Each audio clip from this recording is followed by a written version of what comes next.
بسم الله الرحمن الرحيم الحمد لله رب العالمين الصلاة والسلام على أشرف الأنبياء والمرسلين وعلى آله الطاهرين وأصحابه الطيبين ومن تبعهم بإحسان إلى يوم الدين ما بعد. عزیز القدر بھائیوں اور دوستوں اور معززات ماؤں بہنوں بیٹیوں اور خواتین اسلام، آپ سب کو آج کے سبق میں خوش آمدید کہتا ہوں. سورۃ غافر کی آیت نمبر 77 تک ہم نے پڑھا تھا اور آج ہم انشاءاللہ 78 سے لے کر اس سورت کے آخر تک پڑھیں گے باذن اللہ تعالی. لیکن آج کا سبق شروع کرنے سے پہلے میں آپ سے 2 ہفتے پہلے کا ایک سبق سننا چاہتا ہوں، اور میرے خیال میں مجھے یہ حق ہے کہ میں آپ سے پچھلا سبق سنوں. تو 2 ہفتے پہلے میں نے آپ کو ایک دعا یاد کروائی تھی، اور میں چاہتا ہوں کہ یہ دعا اگر سب سے نہیں تو کم از کم 20 افراد سے میں سننا چاہتا ہوں. کم از کم 20 افراد سے، اس سے زیادہ ہوں گے تو بہت اچھا ہے. ہاں جی، سب سے پہلے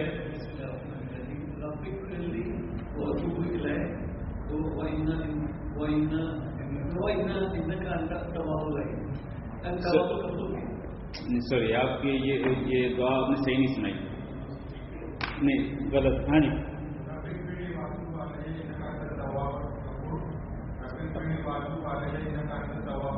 رب اغفر لی نہیں واتوب نہیں، رب اغفر لی وتب علی، وتب علی.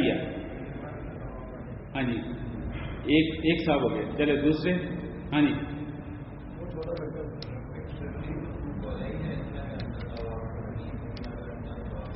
ٹھیک، 2 ہو گئے. تیسرے. ہاں جی، 3 ہو گئے. ہاں جی، 4 ہو گئے. ہاں جی جی،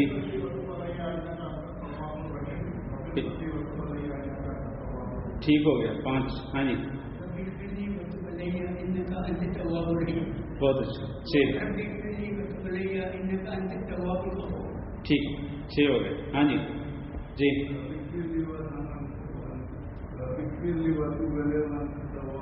نہیں غلط. ہاں جی، اور سا نہیں. 6. ہاں جی، ٹھیک ہے. 7 ہو گئے. ہاں جی،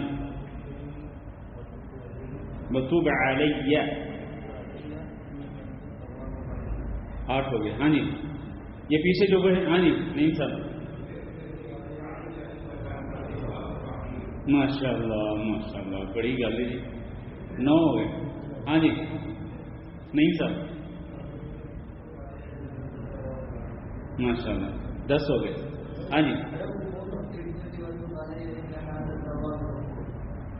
11. ہاں جی، بچہ کون سا؟ ہاں جی بیٹے سنائیں. انک انت التواب الغفور. ٹھیک ہے. 12. ہاں جی، اب یاد کر لیا آپ نے.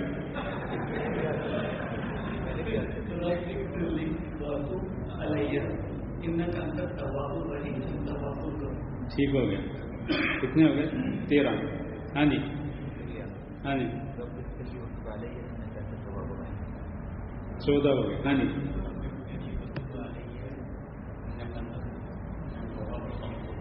15. ہاں جی، بہت اچھا ماشاء اللہ. 16. ہاں جی جی، بہت اچھا. 16 ہو گئے. نہیں 17. ہاں جی، 17 ہو گئے. ہاں جی جی، بہت اچھا. 18 ہو گئے. ہاں جی، ہاں جی، رب اغفر لی. نہیں. ہاں جی، حج صاحب.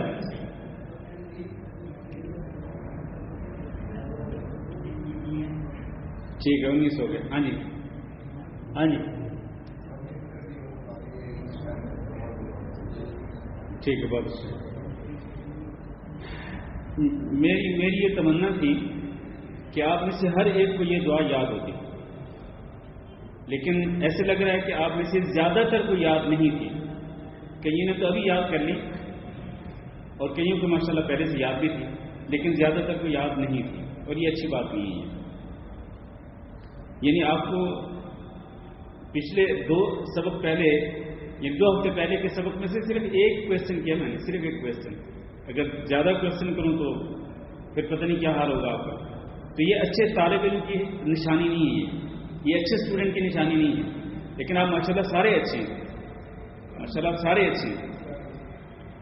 اور مجھے نہیں پتا ہماری ماؤں بہنوں میں کیا حال ہوگا، کسی نے یاد کی یہ دعا یا نہیں کی. دیکھیں یہ جو دعا ہے، میں نے جس طرح پہلے بھی بتایا تھا کہ نبی صلی اللہ علیہ وسلم کی ایک مجلس میں صحابہ کرام کتنی دفعہ سنتے تھے یہ دعا نبی صلی اللہ علیہ وسلم کی زبان سے؟ 100 مرتبہ. ایک مجلس میں 100 مرتبہ سنتے تھے نبی صلی اللہ علیہ وسلم کی زبانی یہ دعا صحابہ کرام. اس سے آپ اندازہ کر سکتے ہیں کہ یہ دعا کتنی ضروری ہے ایک مسلمان کے لیے، کس قدر اہمیت کی حامل ہے یہ. اگر نبی صلی اللہ علیہ وسلم جو کہ معصوم تھے، غلطیوں سے گناہوں سے پاک تھے، اگر آپ صلی اللہ علیہ وسلم ایک مجلس میں یہ دعا 100 مرتبہ پڑھتے تھے تو ہم جیسے گنہگاروں کے لیے یہ دعا کتنی ضروری ہے. اور ایک بھائی نے 2 ہفتے پہلے مجھے کہا تھا، لیکن وہ میں پچھلے ہفتے بھول گیا. بھائی نے کہا تھا کہ اس دعا کا مطلب بھی بتائیں لوگوں کو. اس دعا کا مطلب کیا ہے؟ رب اغفر لی، اے میرے رب، آگے اے میرے رب مجھے معاف کر دے، میری مغفرت کر دے، یعنی میرے گناہوں کو معاف کر دے. وتوب علیہ، اور میری توبہ قبول کر لے، میری توبہ قبول کر لے. اے میرے رب مجھے معاف کر دے اور میری توبہ قبول کر لے. اور کون نہیں چاہتا کہ اس کے گناہوں کی معافی ہو جائے اور اس کی توبہ کو قبول کر لیا جائے؟ کون نہیں چاہتا؟ ہر بندے کی یہ تمنا ہونی چاہیے، خاص طور پر ہم جیسے گناہگار لوگ، ہم میں سے ہر ایک کو یہ تڑپ ہونی چاہیے، یہ ولولہ ہونا چاہیے، شوق ہونا چاہیے کہ ہم اللہ رب العزت سے انتہائی عاجزی کے ساتھ اپنے گناہوں کی بخشش کی دعا کریں اور اللہ کی طرف توبہ کریں، کیونکہ ہم گناہوں کے اندر ڈوبے ہوئے. پھر آگے رب اغفر لی وتب علیہ انک انت التواب، بے شک تو ہی بہت ہی زیادہ توبہ قبول کرنے والا ہے. اور آگے الرحیم اگر ہو تو اس کا معنی بہت زیادہ رحم کرنے والا ہے. گویا کہ ہم اللہ رب العزت کو اس کے ان 2 اسماء گرامی کا واسطہ دے کر اللہ سے مانگتے ہیں کہ اللہ چونکہ تو بہت زیادہ توبہ قبول کرنے والا، اس لیے اللہ میری توبہ قبول کر لے. اور اللہ چونکہ تو بہت زیادہ رحم کرنے والا ہے، اس لیے اللہ میرے ہاتھ میں بھی رحم کرنا. اور اگر انک انت التواب الغفور کہیں دوسری روایت کے مطابق، تو اس کا معنی کیا ہے کہ اللہ تو ہی توبہ قبول کرنے والا بھی ہے بہت زیادہ، اور تو بہت ہی زیادہ معاف کرنے والا ہے. اور چونکہ اللہ تو بہت زیادہ معاف کرنے والا ہے، تیری تو صفت یہ ہے کہ تو معاف کر دیتا ہے، تو اللہ تو مجھے بھی معاف کر دے. تو میرے بھائیوں، انتہائی عاجزی کے ساتھ، انکساری کے ساتھ اللہ رب العزت کی بارگاہ میں ہمیں یہ دعا بار بار پڑھنی چاہیے. اللہ تعالیٰ ہم سب کی اس کی توفیق دے. شیخ صاحب کیا ہم یاد ہی نہیں ملے گروپ کے لیے ہم بیچ میں دعا پڑھتے رہے، بتاتے رہے؟ جی بالکل، گروپس میں اگر آپ وقتاً فوقتاً ٹائم ٹو ٹائم اگر یہ دعا شیئر کرتے رہیں لوگوں کے ساتھ تاکہ وہ اچھی طرح سے یاد کر لیں اور پڑھتے بھی رہیں، کیونکہ انسان بھول جاتا ہے، میں بھی بھول جاتا ہوں، آپ بھی بھول جاتے ہیں، انسان کی فطرت ہے، انسان بھول جاتا ہے. تو یاد دہانی کے لیے، ریمائنڈ کرانے کے لیے اگر یہ دعا وقتاً فوقتاً بھیجی جاتی رہے گروپس کے اندر تو بہت اچھی بات. ہاں جی، سبحان اللہ سبحان اللہ و بحمدہ. ہاں جی، اس کا کیا ہے، اس کا معنی؟ ہاں جی، یہ بھی میں نے وہ اسی 2 ہفتے پہلے کے سبق میں یہ دعا بھی آپ کے سامنے ذکر کی تھی. سبحان اللہ و بحمدہ، کہ اللہ پاک ہے اور اپنی تعریف کے ساتھ ہے. یعنی جب آپ یہ پڑھتے ہیں سبحان اللہ و بحمدہ، اس کا معنی یہ کہ اے اللہ میں تیری پاکیزگی بیان کرتا ہوں، کیونکہ اللہ تو پاک ہے. کس چیز سے پاک ہے؟ اللہ تو تمام قسم کے نقائص اور عیوب سے پاک ہے، ہر قسم کے نقص سے اور ہر قسم کے عیب سے پاک ہے. اللہ تجھے کسی چیز کی ضرورت نہیں ہے، تو ہر قسم کی ضرورتوں سے بھی پاک ہے. تو سبحان اللہ، اے اللہ تو پاک ہے، میں تیری پاکیزگی بیان کرتا ہوں، وبحمدہ، اور اس کی تعریف کے ساتھ، یہ گویا کہ آپ اللہ کی پاکیزگی بھی بیان کرتے ہیں اور اللہ کی حمد بھی بیان کرتے ہیں، اللہ کا شکرانہ بھی ادا کرتے ہیں. اور اس کی فضیلت میں نے کیا بیان کی تھی؟ کس کو یاد ہے؟ سبحان اللہ وبحمدہ کی فضیلت جو میں نے بیان کی تھی وہ کیا ہے؟ ایک ساتھ بیان کریں جی. نہیں، ہاں جی. کتنی مرتبہ پڑھنے پر؟ 100 مرتبہ پڑھنے پر. حدیث میں ہے کہ جو بندہ 100 مرتبہ ایک دن کے اندر 100 مرتبہ یہ دعا پڑھتا ہے تو اس کے تمام گناہ معاف کر دیے جاتے ہیں، چاہے وہ گناہ سمندر کی جھاگ کے برابر کیوں نہ ہو. اور اس کے پڑھنے پہ سبحان اللہ وبحمدہ، سبحان اللہ وبحمدہ، سبحان اللہ وبحمدہ زیادہ سے زیادہ 100 مرتبہ پڑھنے پہ آپ کو صرف 1.5 سے 2 منٹ لگتا ہے. 1.5 سے 2 منٹ میں پڑھیں اور آپ کے سارے گناہ اللہ رب العزت معاف کر دے گا. تو یہ اس قسم کی جو دعائیں ہوتی ہیں ان کو یاد رکھنا چاہیے. آئیے آج کا سبق پڑھتے ہیں. اعوذ باللہ من الشیطان الرجیم. وَلَقَدْ أَرْسَلْنَا رُسُلًا مِّن قَبْلِكَ مِنْهُمْ مَنْ قَصَصْنَا عَلَيْكَ وَمِنْهُمْ مَنْ لَمْ نَقْصُصْ عَلَيْكَ وَمَا كَانَ لِرَسُولٍ أَنْ يَأْتِيَ بِآيَةٍ إِلَّا بِإِذْنِ اللَّهِ فَإِذَا جَاءَ أَمْرُ اللَّهِ قُضِيَ بِالْحَقِّ وَخَسِرَ هُنَالِكَ الْمُبْطِلُونَ. اور ہم نے یقینی طور پر کئی رسول بھیجے. من قبل کا، آپ سے پہلے ہم نے کئی رسول بھیجے. منہم، ان میں سے کئی رسول ایسے ہیں، قصصنا علیک، جن کے حال کو ہم نے آپ پر بیان کر دیا ہے. قرآن مجید کے اندر اللہ رب العزت نے کتنے انبیاء اور رسل کے حال کو اور ان کے واقعات کو بیان کیا ہے نام لے کر؟ کتنے ہیں؟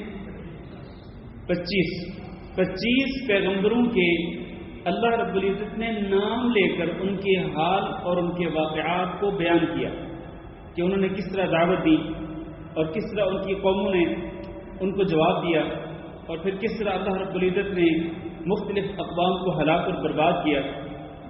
منہم من قصصنا علیک، ان رسولوں میں سے کئیوں کے تو واقعات ہم نے آپ پر بیان کر دیے، لیکن ومنہم، اور ان میں سے کئی ایسے بھی تھے لم نقصص علیک، کہ جن کے واقعات کو ہم نے آپ پر بیان نہیں کیا ہے. اور جن کے واقعات کو بیان نہیں کیا گیا قرآن مجید کے اندر، وہ ان کی نسبت کہیں زیادہ ہیں جن کے واقعات قرآن کے اندر ذکر کر دیے گئے ہیں. جن کے ذکر کر دیے گئے ہیں واقعات وہ تو صرف 25 ہیں، اور جن کے واقعات ذکر نہیں کیے گئے قرآن مجید کے اندر وہ کتنے ہیں؟ وہ کہیں زیادہ ہیں، اس سے کہیں زیادہ ہیں. نبی کریم صلی اللہ علیہ وسلم کی ایک حدیث جو مسند احمد اور دیگر حدیث کی کتابوں کے اندر، اگرچہ اس کی سند کے اندر کلام ہے لیکن کئی محدثین نے اس کو حسن بھی قرار دیا ہے، اس میں یہ ہے کہ اللہ رب العزت نے 1 لاکھ سے زیادہ نبی مبعوث فرمائے، یا 1,20,000 سے زیادہ نبی مبعوث فرمائے. ان میں سے 313 رسول تھے. ان میں سے 313 رسول. اگر یہاں اس آیت کے اندر ہم رسول ہی مراد لیں، صرف رسول، نبی نہیں، کیونکہ نبی اور رسول کے اندر فرق ہوتا ہے، تو اگر ہم صرف رسول ہی مراد لیں تو 313 میں سے صرف 25 کا ذکر آیا قرآن مجید کے اندر. 313 میں سے صرف 25 کا. تو جن کے احوال اور واقعات ذکر نہیں کیے گئے وہ کہیں زیادہ ہیں، بہت ہی زیادہ تعداد کے اعتبار سے. اور اگر تمام انبیاء کو شامل کر لیا جائے تو پھر تو بہت ہی زیادہ ان کی تعداد ہے. تو اللہ رب العزت یہاں یہ بات کیوں ذکر فرما رہے ہیں؟ اس کا مقصد کیا ہے کہ ہم نے کئی رسول بھیجے، ان میں سے کئیوں کے واقعات آپ کو بیان کر دیے اور کئیوں کے واقعات بیان نہیں کیے. اس کی وجہ یہ ہے کہ اس سے پہلے ہم ذکر کر چکے ہیں، اللہ تعالیٰ نے ذکر کیا کہ کفار مکہ نبی کریم صلی اللہ علیہ وسلم کو ایذا پہنچاتے تھے اور آپ کے صحابہ کرام کو تکلیفیں پہنچاتے تھے. اللہ رب العزت نے انہیں صبر کرنے کا حکم دیا. فصبر، یہ آخری آیت کے اندر ہے، فصبر ان وعد اللہ حق، آپ صبر کیجیے. یہ آپ کو اذیتیں دیتے ہیں، آپ کو ستاتے ہیں، اور آپ پر ایمان لانے والوں کو بھی آپ صبر کریں. ان وعد اللہ حق، اللہ کا جو وعدہ ہے وہ ایک دن ضرور پورا ہو کے رہے گا. اب یہاں اللہ رب العزت اپنے نبی صلی اللہ علیہ وسلم کو مزید تسلی دلانے کے لیے فرما رہے ہیں کہ یہ جو آپ کے ساتھ سلوک ہو رہا ہے یہ کوئی نئی بات نہیں ہے. آپ سے پہلے بھی جتنے رسول اور انبیاء آئے ان سب کے ساتھ یہی سلوک ہوتا رہا اور ان سب سے بھی اسی قسم کے مطالبات کرتے تھے ان کی قوم کے لوگ جس طرح کے مطالبات آپ کی قوم کے لوگ آپ سے کرتے ہیں. ان مطالبات میں سے ایک مطالبہ کیا تھا کہ آپ معجزے دکھائیں, آپ معجزے دکھائیں. تو اللہ تعالیٰ نے اس کے کیا جواب دیا؟ فرمایا وَمَا كَانَ لِرَسُولٍ أَن يَأْتِيَ بِآيَةٍ إِلَّا بِإِذْنِ اللَّهِ. کسی رسول کے لائق نہیں کہ وہ کوئی معجزہ اپنی طرف سے خود لے کے آئے الا باذن اللہ, مگر یہ کہ اللہ کا اذن ہوگا, اللہ کی اجازت ہوگی تو وہ معجزہ ظاہر ہوگا, ورنہ اللہ کی اجازت کے بغیر کوئی رسول کوئی معجزہ اپنی طرف سے خود بخود نہیں دکھلا سکتا. پہلے انبیاء کی قوموں نے بھی انبیاء سے مطالبے کیے کہ ہمیں فلاں معجزہ دکھلائیں, ہمیں فلاں معجزہ دکھلائیں.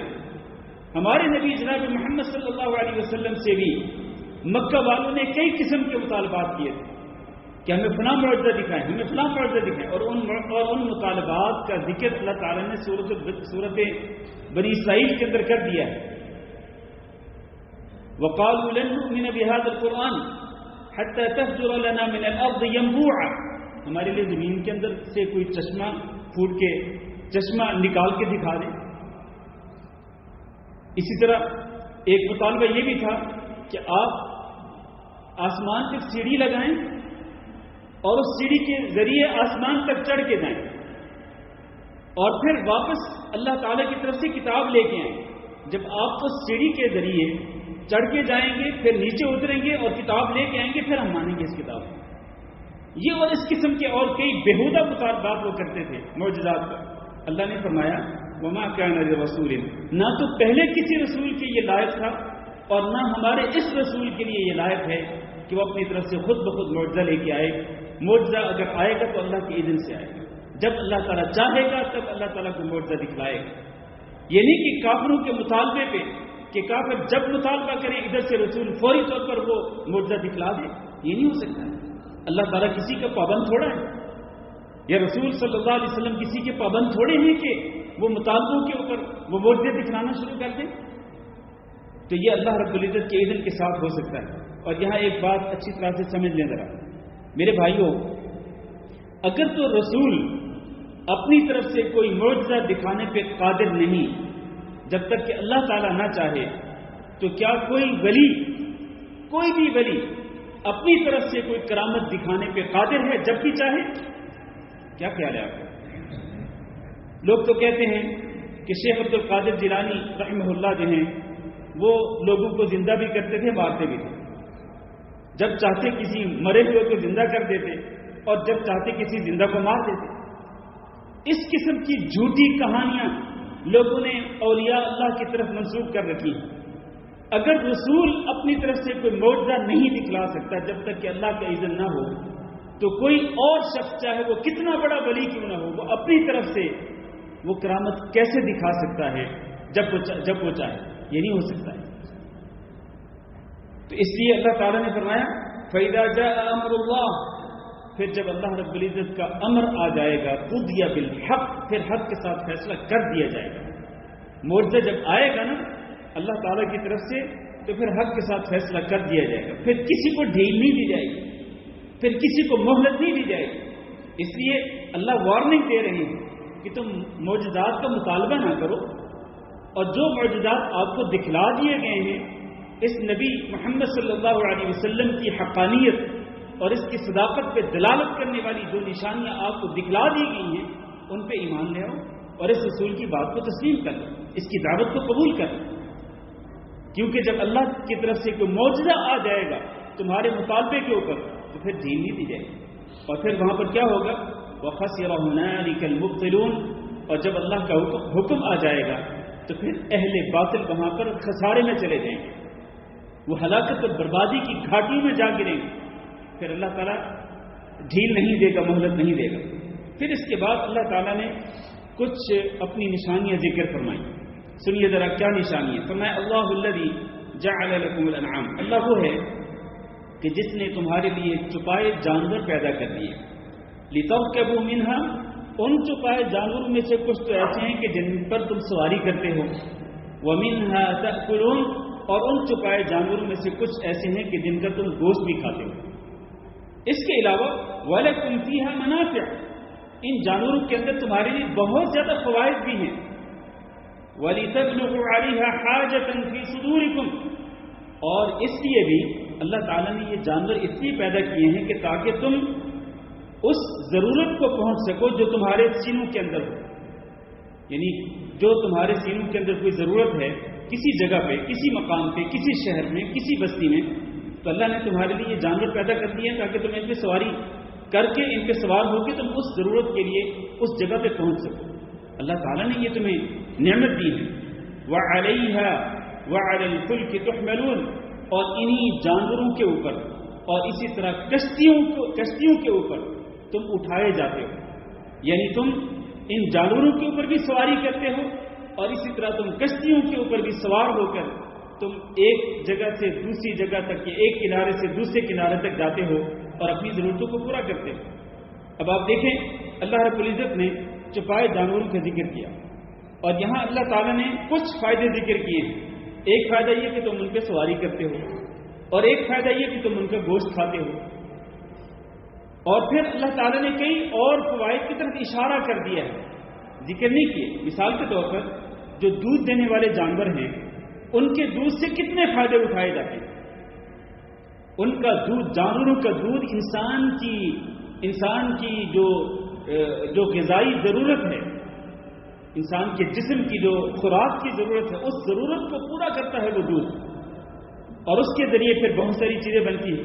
ڈیری پروڈکشن جو ہیں وہ ساری کی ساری ان جانوروں کے دودھ کے ساتھ بنتی ہے، اور ان تمام چیزوں کے ذریعے تم لذت اٹھاتے ہو، تم لطف اندوز ہوتے ہو، اور تم اپنے منہ کا ذائقہ جو ہے وہ اس کو پورا کرتے ہو دودھ کے ذریعے بننے والی چیزوں کے ساتھ۔ پھر یہی نہیں بلکہ تم ان جانوروں کی پیٹھ پہ سواری بھی کرتے ہو، ایک جگہ سے دوسری جگہ تک جاتے ہو اپنے کاموں کو کرنے کے لیے، اور پھر ان جانوروں میں سے کئی جانور ایسے بھی ہیں کہ جن کے ذریعے تم کھیتی باڑی بھی کرتے ہو، ان کے ذریعے ہل چلاتے ہو، اپنی زمینوں کے اندر کھیتی باڑی بھی کرتے ہو۔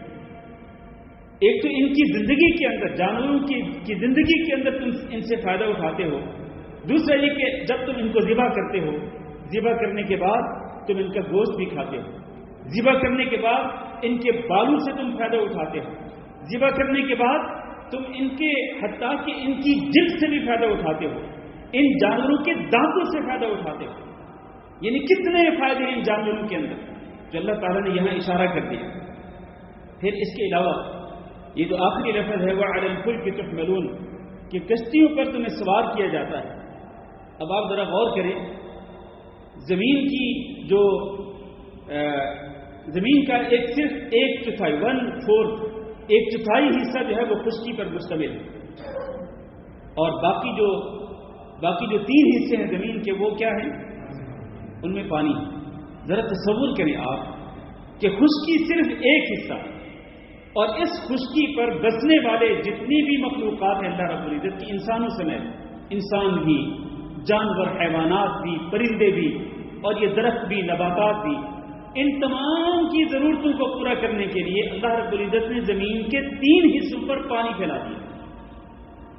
اللہ اکبر، زمین کے 3 حصوں پر پانی پھیلا دیا، اور پھر پانی بھی ایسا کہ جس کی موجیں اتنی زیادہ ہوتی ہیں کہ بندے کو دیکھ کر ڈر لگتا ہے، لیکن اللہ رب العزت نے ان سمندروں کے پانی کو بھی انسان کے تابع کر دیا ہے۔ انسان انہی سمندروں کے پانیوں کے اندر بحری جہازوں کے اوپر سوار ہو کر خود بھی جاتا ہے، ایک جگہ سے دوسری جگہ تک سفر کرتا ہے، اور اسی طرح آج کل آپ کو پتا ہے کہ شپنگ کے ذریعے وہ امریکہ سے لے کر نیوزی لینڈ تک پورا سفر جو ہے وہ شپنگ کے ذریعے ہوتا ہے، اور آپ کی بزنس اور آپ کی تجارت، آپ کا بزنس اور آپ کی تجارت جو ہے اس کا زیادہ تر جو ہے وہ ڈپینڈ کرتی ہے، یہ تجارت اور آپ کا بزنس اسی شپنگ کمپنیوں کے اوپر۔ زیادہ تر جو تجارتی ساز و سامان ہوتا ہے وہ انہی شپنگ کمپنیوں کے ذریعے، سمندروں کے ذریعے ایک ملک سے دوسرے ملک تک پہنچتا ہے۔ تو یہ کتنی بڑی نعمت ہے اللہ رب العزت کی۔ اگر اللہ تعالیٰ چاہتا تو اللہ تعالیٰ یوں بھی تو کر سکتا تھا کہ ان سمندروں کے پانیوں کے اندر کوئی کشتی چلنے کے قابل ہی نہ ہوتی، وہ جو بھی کشتی چلتی اس کو وہ ڈبو سکتا تھا وہ پانی، سمندر کا پانی. اللہ تعالیٰ نے ہواؤں کو تابع کر دیا، پانی کو تابع کر دیا. تو یہ کیا ہے؟ یہ اللہ رب العزت کی طرف سے بہت بڑی نعمت ہے. فرمایا وَيُرِيكُمْ آيَاتِهِ، اللہ تعالیٰ تمہیں اور بھی کئی نشانیاں دکھلاتا ہے. ایک تو نشانی یہ ہے نا کہ چھپائے جانور اور ان کے ذریعے فوائد، یہ کشتیاں، یہ پانی، یہ سمندری پانوں کے ذریعے سفر وغیرہ. وَيُرِيكُمْ آيَاتِهِ، اللہ تعالیٰ تمہیں اور بھی کئی معجزے دکھلاتا ہے، کئی نشانیاں دکھلاتا ہے. فَأَيَّ آيَاتِ اللَّهِ تُنْكِرُونَ، تو پھر اللہ کی کن آیتوں اور کن نشانیوں اور کن معجزوں کا تم انکار کرو. گویا کہ اللہ رب العزت نے اہل مکہ کو، کفار مکہ کو جواب دے دیا کہ تم جو مطالبے کر رہے ہو نا محمد صلی اللہ علیہ وسلم سے کہ یہ نشانی دکھلائیں، معجزہ دکھلائیں. ایک تو یہ ہے کہ یہ رسول اپنی مرضی سے کوئی معجزہ نہیں دکھلا سکتے. ایک دوسری بات یہ ہے کہ تم ذرا آس پاس کا خود جائزہ لے لو. اگر آس پاس کا جائزہ لوگے تو اللہ رب العزت کی بے شمار نشانیاں تمہیں نظر آ جائیں گی. اور آس پاس بھی نہیں، وفی انفسکم، صرف تم اپنی طرف دیکھ لو، اپنا جائزہ لے لو اللہ رب العزت نے تمہیں کس طرح پیدا کیا. اگر تم اپنی جسم کے اندر جائزہ لے لو تو تمہیں پتہ چل جائے گا کہ تمہارا خالق و مالک اکیلا اللہ ہے اور تمام کی تمام عبادات کا مستحق بھی وہ اکیلا اللہ ہی ہے. فَأَيَّ آیَاتِ اللَّهِ تُنْکِرُونَ، تو پھر کس کس نشانی کا تم انکار کرو گے. دیکھو تو صحیح ذرا آس پاس، یہ آسمان، یہ زمین، یہ سمندر، یہ خشکی، یہ اللہ رب العزت کی مخلوقات، یہ چاند، یہ ستارے، یہ سورج، یہ اللہ کا دن اور رات کا نظام، یہ ساری نشانیاں آپ کو دعوت دے رہی ہیں کہ کائنات کا خالق و مالک اکیلا رب العزت اور وہی اکیلا ہی تمام عبادات کا مستحق. پھر اللہ تعالیٰ فرماتے ہیں فَلَمْ يَسِيرُوا فِي الْأَرْضِ، کیا یہ چلتے پھرتے نہیں زمین کے اندر؟ فَيَنْظُرُوا، پھر یہ دیکھیں كَيْفَ كَانَ عَاقِبَةُ الَّذِينَ مِنْ قَبْلِهِمْ، جو لوگ ان سے پہلے تھے ان کا انجام کیسے ہوا. قوم عاد کے ساتھ کیا ہوا، قوم سمود کے ساتھ کیا ہوا، قوم لوط کے ساتھ کیا ہوا، قوم نوح کے ساتھ کیا ہوا. ذرا آس پاس چل پھر کے دیکھیں تو صحیح نا، دیکھیں تو صحیح کہ پہلی قوموں کے ساتھ کیا ہوا. دیکھ کر پھر یہ عبرت حاصل کریں، سبق حاصل کریں کہ جو ان کے ساتھ ہو وہ ہمارے ساتھ بھی ہو سکتا ہے. اور وہ لوگ کیسے تھے، وہ قومی کیسی تھی؟ کام اکثر امین، وہ تعداد کے اعتبار سے ان سے زیادہ تھے. وہ اشد قوت، قوت کے اعتبار سے بھی زیادہ سخت ہے. ان کو مان ہے، ان کو ناز ہے اپنی طاقت پر، جبکہ ان سے پہلے کی جو قومیں تھیں وہ زیادہ طاقتور تھی. اللہ تعالیٰ نے اگر ان کو ہلاک کر برباد کر دیا تو ان کو ہلاک کر برباد کرنا تو یہ تو ایک چٹکی کا کام ہے، کوئی مشکل نہیں اللہ رب العزت کے لیے. وہ اشد قوت وآثارا فی الارض، اور زمین میں نشانات کے حوالے سے بھی وہ قومیں بہت زیادہ طاقتور تھیں. ان کے محلات تھے، وہ پہاڑوں کو کریت کر محلات بناتے تھے، پہاڑوں کو کریت محلات بناتے تھے. اور وہ زمین کے اندر کھیتی باڑی کرتے تھے، زمین سے فائدہ اٹھاتے تھے. یہ اہل مکہ، یہ کفار مکہ، انہوں نے کیا کیا؟ کچھ بھی نہیں. تو وہ لوگ انہوں نے جو زمین پر کھنڈرات چھوڑے ہیں، وہ ذرا جائیں آس پاس کے علاقوں میں کھنڈرات کو دیکھیں اور جا کے سبق حاصل کریں، عبرت حاصل کریں. فما اغنى عنهم ما كانوا يكسبون، وہ تھے تو بہت طاقتور اور زمین میں انہوں نے کھنڈرات بھی بہت چھوڑے، لیکن اور تعداد کے اعتبار سے تھے بھی زیادہ، لیکن فما اغنى عنهم ما كانوا يكسبون، وہ جو کچھ کماتے تھے، جتنا ان کا بینک بیلنس تھا، جتنی ان کے پاس دولت تھی، جتنا مال تھا، وہ ان کے کچھ بھی کام نہ آ سکے. ما اغنى عنهم ما كانوا يكسبون، وہ جو کچھ بھی کماتے تھے وہ ان کو کچھ بھی کام نہ آ سکے. اللہ رب العزت کا امر آیا، سب کچھ تباہ و برباد ہو گیا. فلما جاءتهم رسلهم بالبينات، پھر جب ہمارے رسول ان کے پاس آئے، بالبينات، واضح نشانیاں لا کر، واضح نشانیاں لے کر کے ان کے پاس آئے، یعنی معجزات لے کر کے آئے، تو فرحوا بما عندهم من العلم، تو ان کے پاس جو تھوڑا بہت علم تھا نا، وہ اسی پر نازاں، اسی پر فخر کرنے لگے. رسول ان کے پاس اللہ کی طرف سے نشانیاں دے کر آتے، لیکن آگے وہ لوگ ان کے پاس جو تھوڑا بہت علم تھا، تھوڑا بہت جو ان کے پاس علم تھا، خصوصاً دنیا کا علم، اسی پر وہ ناز کرتے تھے، اسی پر وہ اتراتے تھے، اسی پر وہ خوشی سے پھول جاتے تھے. وحاق بهم ما كانوا به يستهزئون، اور پھر گھیر لیا ان کو اس چیز نے جس کا وہ مذاق اڑاتے تھے. کس چیز کا مذاق اڑاتے تھے؟ اللہ کے عذاب کا. انبیاء کہتے تھے نا کہ اللہ کا عذاب آئے گا، وہ مذاق اڑاتے تھے.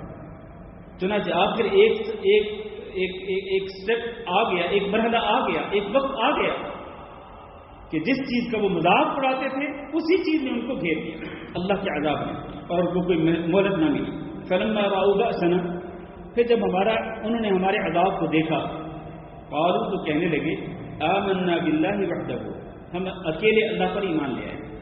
جب اللہ کا عذاب اپنی آنکھوں سے دیکھ لیتے تب وہ کہتے تھے کہ ہم اکیلے اللہ رب العزت پر ایمان لائیں. لیکن کیا اللہ رب العزت کے عذاب کے آنے کے بعد کسی کا ایمان اس کو فائدہ پہنچا سکتا ہے؟ ہرگز نہیں. فرعون نے بھی کہا تھا نا، جب وہ ڈوب رہا تھا پانی کے اندر تو کہنے لگا آمنت بالذی آمنت به بنو اسرائیل، میں اس پر ایمان لاتا ہوں جس پر بنو اسرائیل ایمان لائیں. یعنی ڈوبتے ہوئے بھی اس نے یہ نہیں کہا کہ میں اللہ پر ایمان لایا، بلکہ کہنے لگا میں اس پر ایمان لاتا ہوں جس پر بنو اسرائیل ایمان لائیں. لیکن اس کو یہ بات اس کو کوئی فائدہ نہیں پہنچا. وہ ڈوب گیا سمندر کے پانی کے اندر، غرق ہو گیا. تو اللہ کا عذاب جب آ جاتا ہے تو پھر اگر کوئی دعویٰ کرے کہ میں اللہ پر ایمان لایا اکیلے اللہ پر، تو اس کو اس کے یہ دعویٰ فائدہ نہیں پہنچاتا. تو کہ اللہ فرماتے قالوا آمنا باللہ وحدہ، ہمارے عذاب کو جب انہوں نے دیکھا تو انہوں نے کہا ہم اکیلے اللہ پر ایمان لائے. وکفرنا، اور ہم نے کفر کیا، بما کنا بہ مشرکین، اس چیز کا کفر کیا، اس چیز کا انکار کیا جس کے ساتھ ہم شرک کرتے تھے. یعنی شرک کا انکار کرتے اور اکیلے اللہ پر ایمان لانے کا دعویٰ کرتے اس وقت جب اللہ رب العزت کا عذاب آ چکا ہوتا تو اس وقت ان کا یہ ایمان ان کے لیے فائدہ مند ثابت نہ ہوتا. لہذا آگے اللہ فرماتے ہیں فَلَمْ يَكُ يَنْفَعُهُمْ إِيمَانُهُمْ، تو ان کا وہ ایمان ان کے لیے فائدہ مند ثابت نہ ہو سکا. لَمَّا رَأَوْا بَأْسَنَا، وہ ایمان جو انہوں نے اس وقت قبول کیا جب انہوں نے ہمارے عذاب کو دیکھ لیا. ہمارے عذاب کو دیکھنے کے بعد جب وہ ایمان لائے تو ان کے اس ایمان نے ان کو کچھ بھی فائدہ نہیں پہنچایا. سنت اللہ التی قد خلت فی عبادہ، یہ اللہ کا وہ قانون ہے جو اللہ کے بندوں میں پہلے سے گزر چکا ہے. ہمیشہ سے اللہ رب العزت کا یہ قانون رہا ہے کہ اللہ رب العزت ڈھیل دیتا ہے، اللہ مہلت دیتا ہے. قوموں کو اللہ رب العزت مہلت دیے رکھتا ہے، ان کی ہٹ درمی کے باوجود، ان کی ضد کے باوجود اور ان کے ناجائز مطالبات کے باوجود اور اللہ کے عذاب کا مذاق اڑانے کے باوجود اللہ رب العزت ڈھیل دیے رکھتا ہے، مہلت دیے رکھتا ہے. لیکن جب اللہ تعالیٰ عذاب کا امر صادر کر دیتا ہے تو پھر اس کے بعد اللہ کا قانون یہ ہے کہ اللہ کا عذاب جب آ جاتا ہے تو پھر کوئی بھی شخص اگر ایمان لانے کا دعویٰ کرے تو اس کا ایمان قبول نہیں کیا جاتا، کیونکہ اس سے پہلے اللہ نے اس کو مہلت دی، ڈھیل دی تھی کہ ایمان قبول کر دو، لیکن نہیں قبول کیا. اب جب اللہ کے عذاب کو اپنی آنکھوں سے دیکھا اب ایمان لا. اس لیے فرماتے ہیں اللہ کا یہ قانون پہلے سے چلا آ رہا ہے. لہذا مکہ کے کافروں کو غور نہیں دی جا رہی ہے کہ اس سے پہلے کہ اللہ کے عذاب کا امر صادر ہو جائے تم اللہ پر ایمان کو قبول کر لو، توحید قبول کر لو، اس رسول کی رسالت کو قبول کر لو. اور جب اللہ کے عذاب کا فیصلہ صادر ہو جاتا ہے تو پھر کیا ہوتا ہے وَخَسِرَ هُنَالِكَ الْكَافِرُونَ، اور تب یعنی جب اللہ کے عذاب کا حکم آ جاتا ہے تو پھر وہاں پر کافر خسارے میں چلے جاتے ہیں، وہ نقصان ہی نقصان اٹھاتے ہیں. اللہ تعالیٰ سے دعا کرتے ہیں کہ اللہ ہم سب کو اپنا کلام سمجھنے کی توفیق دے اور اللہ رب العزت اپنے اس کلام کا نور ہمارے دلوں کے اندر بھر دے. اس کے ساتھ اللہ ہمارے دلوں کو منور کر دے، روشن کر دے، اور اس کے نور کے ساتھ اللہ تعالیٰ ہمارے سامنے صراط مستقیم کو روشن کر دے اور اس صراط مستقیم پر سیدھے راستے پر اللہ ہم سب کو چلنے کی توفیق دے اور اس پر ثابت کرنے کی توفیق دے. ہماری موت آئے تو اس صراط مستقیم پر چلتے ہوئے آئے کہ جس پر چلتے ہوئے انسان اللہ رب العزت کی رضامندی حاصل کر لیتا ہے اور اللہ رب العزت نے جو جنت تیار کی ہے اللہ اس جنت کا مستحق بن جاتا ہے. تو اللہ ہمیں اس صراط مستقیم پر ہمیشہ چلنے کی توفیق دے اور اللہ رب العزت ہمارے بیماروں کو شفا کاملہ نصیب فرمائے.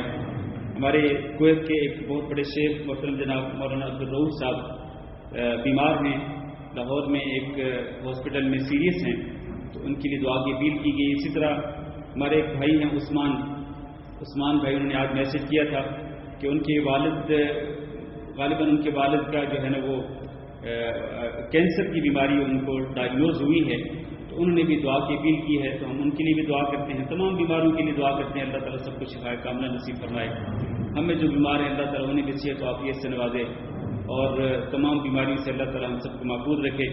اور جتنے ہمارے بزرگ ہمارے ایک ساتھی ہیں اپنے ناصر صاحب، تو ان کے سسر کا انتقال ہوا ابھی پچھلے دنوں، انہوں نے بھی دعائیں مغفرت کی اپیل کی ہے، تو ان کے لیے دعا کرتے اللہ تعالیٰ ان کی مغفرت فرمائے، اور جتنی بھی ہمارے بزرگ فوت ہوئے سب کے لیے دعائیں اللہ تعالیٰ ان سب کی مغفرت فرمائے، ان کے گناہوں کو معاف کرے، ان کی قبروں کو جنت کے باغیچے بنائے، اور اللہ تعالیٰ ہم سب کو دنیا اور آخرت کی خیر بلائی نصیب فرمائے، ہر قسم کے شر اور فتنے سے محفوظ رکھے، اور جتنے لوگ پریشان حال ہیں سب کے لیے دعا ہے کہ اللہ تعالیٰ سب کی پریشانیاں دور فرمائے، سب کی تکلیفوں کو دور کرے، اور جس قسم کی پریشانیاں بھی ہیں، گھریلو پریشانیاں ہیں، کاروباری پریشانیاں، اللہ تعالیٰ سب کی پریشانیاں دور فرمائے۔ صلی اللہ وسلم علی نبینا محمد وعلی آلہ وصحبہ اجمعین۔ جزاکم اللہ خیر۔